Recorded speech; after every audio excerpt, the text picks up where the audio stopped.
And let's talk about the X-Men. So rumors were swirling yesterday because I happened to just be minding my business and I think it just popped in my timeline. I said, I need to definitely check into this story.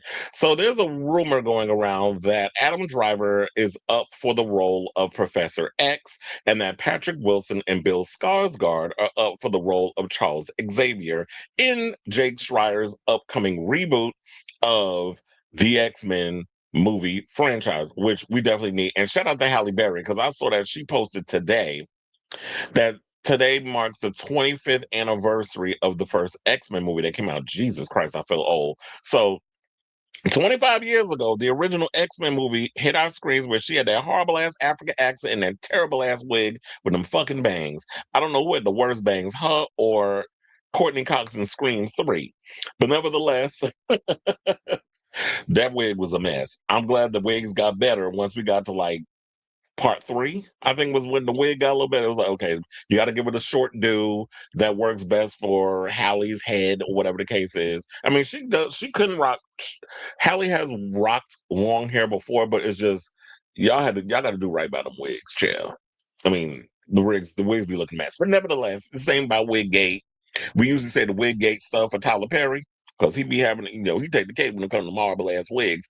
But anyway, so word on the street is that Marvel Studios and X-Men director Jake Schreier have found the MCU's Charles Xavier and Magneto. Now, several social media accounts, including Geek Vibes Nation, are reporting that Patrick Wilson and Bill Skarsgård are in the running to play Professor X in the upcoming X-Men movie. It appears the recent rumor on social media was perpetuated Jesus Christ, I can't read today. Perpetuated by the website Night Edge Media. Wilson is quite the accomplished actor in Hollywood, earning a Golden Globe for Fargo and an Emmy and a Golden Globe for Angels in America. He also starred in Watchmen, Aquaman, and The Founder. He played didn't he play Aquaman's brother in the Aquaman films? And he was in Watchmen. He played, so I can't remember his character's name, but he played more like the Batman-esque type character in Watchmen. So I like Patrick Wilson.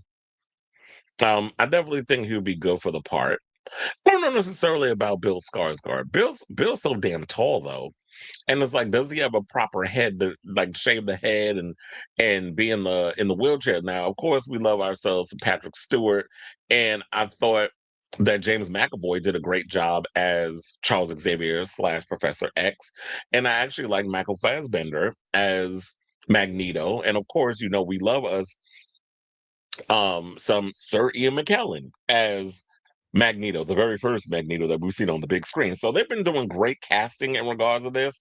So I don't necessarily know if I say, and look, Bill Skarsgård at this point pretty much can star in anything, and he's shown how versatile he is as an actor. I know he was recently in that Death of Robin Hood movie with Hugh Jackman, which I heard was kind of boring, and then all the action is in the beginning of the movie. But I know he's in it, and they say he was barely recognizable.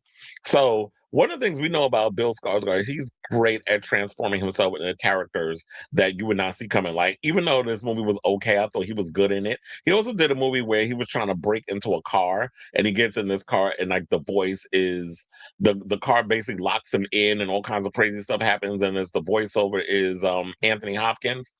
That was a crazy movie. I can't remember the name of it. He was in that, and I also like Boy Kills World, but he looked like he was so tall and too lanky where he had to do those martial arts sequences because them legs is as long as hell. But he was good in that film too. So, my time to shine H was first to break the news of Adam Driver being cast as a villain in X-Men, which has since been corroborated by former Nexus Point News writer APOC Horseman. However, he added to the report by claiming that the actor has signed on to play the master of magnetism. Now, there's been some chatter about the X-Men cast being revealed at next week's San Diego Comic-Con, so more casting news may be imminent. And that will be when we find out, because this goes to show this actually is, no, I don't know if this story is true. It sounds like it might be, and then stuff is starting to come out, but next week is Comic-Con. And I did hear also that tickets for Avengers Doomsday is going on sale next week.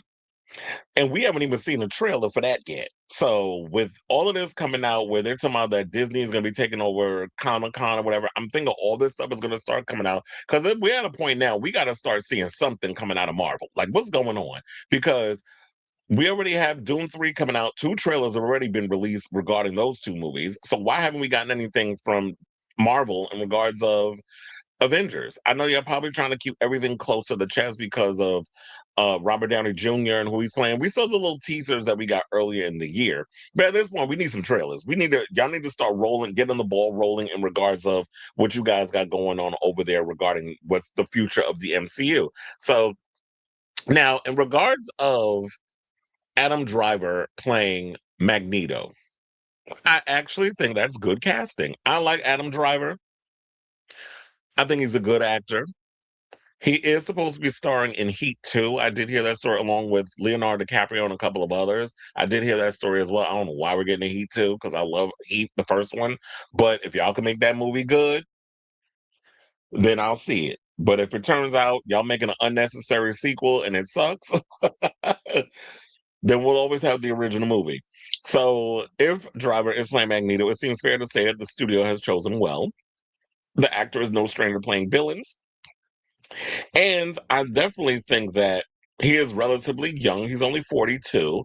So him being 42 years old, he's definitely around the right age where he can play this role. I do wonder how old Patrick Wilson is to play Charles Xavier. Let me see.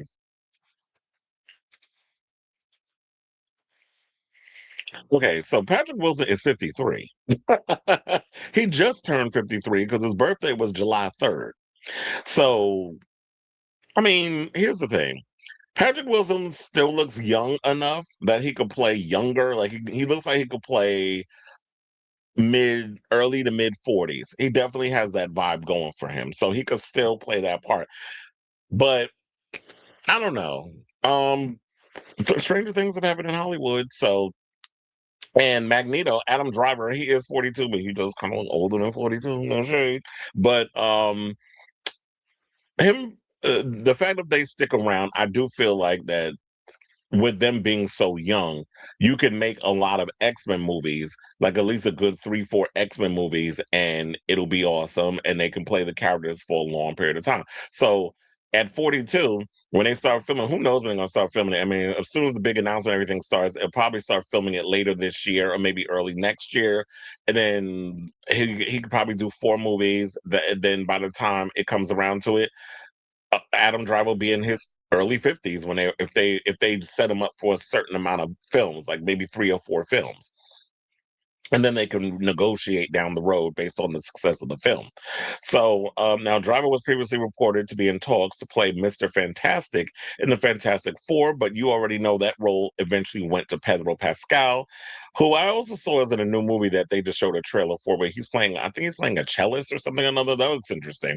Now, it's been rumored on multiple occasions that Mr. Sinister will be the big bad of the new X-Men franchise, but that doesn't mean that there isn't room for Magneto. I mean, you can have multiple villains as they have had before in the whole X-Men situation, so I don't see why you couldn't bring a Mr. Sinister. And also, remember they were supposed to be doing a Sinister Six movie at one point? I guess that I wonder what happened with that. Maybe they couldn't come up with something interesting. I'm thinking the Sinister Six was around the time when they were trying to do the whole anti-hero Sony Spider-Verse movie without Spider-Man in it. And all those movies sucked. All of them. And like Madame Web, all the Venom. I hated all 3 Venom movies. Did not like any of them. Um, even though I will say Tom Hardy was good in the part, the movie sucked. Same thing with Craven. Didn't like Craven, but I like Aaron Taylor Johnson. He was good in it. Don't even get me started on Morbius. And I can't even think of any of the other ones that came out because they were just all so bad. But those are the ones I'm thinking about off the top of my head. Now, it has been rumored on multiple occasions that Mr. Sinister will be the big bad, but and they said what he'll bring to the movie remains to be seen. There are also unverified rumblings that Nicholas Alexander Chavez from Grotesquerie is being eyed for Cyclops. Well, here's the thing. After he got, and rightfully so, because that movie sucked, got cut out of the I Know What You Did Last Summer requel because that movie was terrible. Um, to see Nicholas Alexander Chavez get in a film or something because he's a good actor and he's good looking. He's got a great body. Why couldn't we see him in Cyclops? But I could have sworn I've heard other people that they were up for, Cyclops or whatever. But I know they're trying to keep all this close to the vest. We'll just have to wait till next week when Comic Con happens, and then we'll find out more that we need to find out in regards to this stuff. And look, with Adam Driver playing Kylo Ren, I definitely think that he could bring a multi-layered situation to playing Magneto, where it's like, yes, he's a villain, but he's also kind of like an anti-hero, misunderstood in a lot of ways. Or sometimes he makes decisions that you kind of look at him like, I don't know if I rock with you in certain situations, but I understand why you did what you did. And that's kind of like the way I felt that Ian McKellen played him in the original X-Men movies. There were certain decisions that he would make, and I was like, "Oh, I'm mad at you over it," but I totally understand why you did what you did. So I kind of like that layer of what he brought to that part. So hopefully it'll be, the movies will be good and movies will be interesting and all that other good stuff. So the X-Men reboot is expected to be released sometime in 2028. So I'm thinking that yes, they're going to be making this announcement at Comic Con. They're going to reveal who's going to be in the new X-Men movies. They'll probably start filming it at the top of next year, or more than likely sometime this year. Y'all could do it late this year. Go over to the UK, start filming, be done by half of next year, and really take the time to work on the special effects and leave room open for reshoots, so that way, um by the time 2028 come around, this movie is out and ready for us to go see in theaters, and I could talk about it. So I say all this to say, what do you guys think of this story? Would you be here to see Patrick Wilson or Bill Skarsgård as Professor X, or Adam Driver, or say or Adam Driver as Magneto? And if you don't see them, either one of them as those characters, who would you like to see get an opportunity in X-Men? Because you already know they're trying to set it up that Sadie Sink is Jean Grey, and we're supposed to find that out officially when Spider-Man comes out. That's if you try to avoid all the leaks online when the movie starts going to be, for the screenings and all that other stuff. And you already know people gonna start spoiling it. So Sadie Sink is already being set up allegedly as Jean Grey. And we'll see how they all set that off to us get to the point of the X-Men and that whole situation kicking off. So let me know what you guys think of this story in the comments down below.